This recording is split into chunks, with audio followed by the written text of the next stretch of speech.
ààrẹ fún ọ̀kan lára àwọn orílẹ̀-èdè tó kù sẹ́jù lágbàáyé japa torí àwọn tó fẹ́ pa á.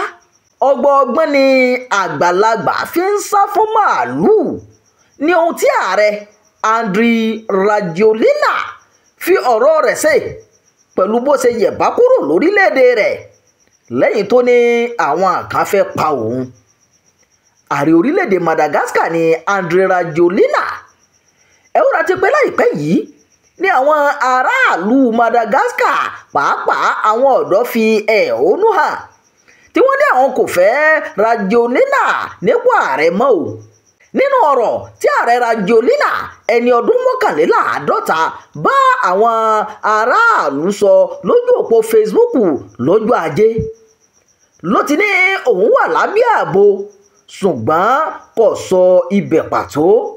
ó di dandan fún mi láti wá ààyè tí ààbò wà fún ẹ̀mí mi. láti ọjọ́ 25 oṣù kẹsàn-án ní àwọn ológun àti olóṣèlú kan tí ń gbìyànjú láti pa mí wọ́n sì tún fẹ́ dìtẹ̀ gbàjọba mi. ọ̀nà kan ṣoṣo náà ló wà láti yanjú ọ̀rọ̀ yìí èyí náà sì ni láti tẹ̀lé ohun tí òfin sọ. ààrẹ náà sọ bẹ́ẹ̀. ó pẹ́ kí Rajoelina tó lè sọ̀rọ̀ rẹ̀ lórí ayélujára pẹ̀lú bí àwọn ológun ṣe lérí láti gba olú iléeṣẹ́ tẹlifíṣàn náà tó wà ní Ocean Island. ìròyìn kan tí a kò lè fìdí rẹ̀ múlẹ̀ sọ pé Rajoelina ti sá kúrò ní Madagascar pátápátá o àti pé bàálù ilẹ̀ Faransé kan ló bá jápa. láti ọjọ́rú ọ̀sẹ̀ tó kọjá ni ẹnikẹ́ni kò tí ì gbúrò ààrẹ náà. kí ló wá ṣẹlẹ̀ gan-an tọ́rọ̀ ààrẹ yìí fi rí bẹ́ẹ̀? ní nǹkan bí ọ̀sẹ̀ méjì sẹ́yìn ni àwọn ọ̀dọ́ ṣèwọ́de ní Madagascar. Gen Z Mada ni wọ́n ń pè é wọ́n sì ń pè fún ìfipòsílẹ̀ Rajoelina. àìlèpẹ̀tù sí àwọn ọ̀dọ́ náà lọ́kàn ló mú kó lé àwọn ìgbìmọ̀ ìjọba rẹ̀ dànù nípò. ó sì gbé àwọn ìgbésẹ̀ mẹ́ẹ̀ tí kò padà mú èsì kankan jáde. ọdún 2009 ní ikọ̀ ológun alágbára kan capsat gbé Rajoelina dépò ṣùgbọ́n lọ́sẹ̀ tó kọjá ni wọ́n padà lẹ́yìn rẹ̀ o. wọ́n ní àwọn ni olórí ìjọba. kódà àwọn kan nínú àwọn capsat yìí darapọ̀ mọ́ àwọn aráàlú tó ṣe ìwọ́de náà ìyẹn ní olú ìlú náà èyí tí wọ́n pè ní Antananarivo. olórí ogun capsat Demosthene Piculas fi dá àwọn aráàlú lójú pé ológun ṣiṣẹ́ láti rí i pé àlàáfíà jọba ní Madagascar o. olórí ìjọba alátakò kan tó ní ká fi orúkọ bòun láṣìírí sọ fún iléeṣẹ́ ìròyìn pé àwọn ológun ló ń darí Madagascar báyìí. bákan náà ni ẹgbẹ́ alátakò TIM Party náà ti ní àwọn ti tá o láti gbé ìgbésẹ̀ ìyọkúrò nípò fún Rajoelina fún bó ṣe kúrò lọ́fíìsì lójijì.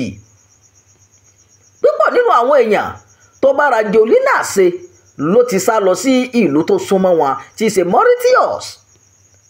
lára wọn ni olóòtú ìjọba tẹ́lẹ̀ Richard Rafalomanana àti olókoòwò Mamaniana Rafatomanga. ọ̀kan lára àwọn orílẹ̀-èdè tó kù sẹ́jù lágbàáyé ní Madagascar o pẹ̀lú bó ṣe ní nǹkan àlùmọ́ọ́nì púpọ̀ tó. gẹ́gẹ́ bí àkọsílẹ̀ báńkì àgbáyé orílẹ̀-èdè Madagascar yìí wà lára àwọn ibi tí ń ṣiṣẹ́ jù lágbàáyé bó tilẹ̀ jẹ́ pé wọ́n ní nǹkan àlùmọ́ọ́nì rẹpẹtẹ. ìdá 75% àwọn èèyàn tó ń gbé níbẹ̀ báyìí ni wọ́n ń jẹ́ àkúṣẹ́ bí báńkì àgbáyé ṣe wí. bákan náà ni àkọsílẹ̀ àjọ ayánilówó lágbàáyé International Monetary Fund sọ pé ìdá 1/3 èèyàn Madagascar ló ní àǹfààní sí iná mànàmáná. èyí wà lára ìdí tí àwọn olùfi ẹ̀hónú hàn ṣe wọ́de láìpẹ́. wọ́n bínú sí àìsí iná àti omi. wọ́n kọ̀rọ̀ ojú sí ìjọba Rajoelina tí kò pèsè iṣẹ́ tí àjẹbánu pọ̀ fún tí ìgbésí ayé sì nira fáwọn aráàlú ọ̀hún bí ojú ẹja. ó kéré tán èèyàn 22 ni wọ́n kú nínú ìwọ́de tó wáyé kọjá ní Madagascar. èèyàn tó lé ní 100 kan ló sì farapa gẹ́gẹ́ bí àjọ ìṣọ̀kan àgbáyé ṣe sọ. Láti ọdún 1960 tí Madagascar ti gba òmìnira ní àìbalẹ̀ ọkàn ti wà níbẹ̀. Ọdún 2009 sì ni ìwọ́de alágbára kan wáyé èyí tó lé ààrẹ ìgbà náà Marc Ravalomanana lọ tí Rajoelina sì gba ipò lọ́wọ́ ẹ̀. Ẹni ọdún 23 péré ni Rajoelina nígbà náà, òun sì ni ààrẹ tó kéré jùlọ nílẹ̀ adúláwọ̀. Ó ṣèjọba náà fún ọdún 4 ó sì tún padà sípò ní 2018. Ọmọ ọlọ́lá ni Rajoelina láti ìbẹ̀rẹ̀ ayé rẹ̀ kó tó darapọ̀ mọ́ òṣèlú. Oníṣòwò ni pẹ̀lú, bẹ́ẹ̀ ló sì tún máa ń ṣe olóòtú orin tí a mọ̀ sí DJ. Ṣùgbọ́n kò sẹ́ni tó fẹ́ rí ojú Rajoelina ní Madagascar lásìkò yìí mọ́ o. Wọ́n ní ooru rẹ̀ mú àwọn. Ìròyìn yàjóyàjó fún ti àkókò yìí kò ní jù báyìí lọ. Ẹ má gbàgbé láti darapọ̀ mọ́ kànnì Jígí Alára. Ẹ máa pín ká, ẹ máa fi èròǹgbà yín sábàlá rẹ̀ wí sí o. Imam Abdulwaheed ló ti ń jábọ̀ ìròyìn.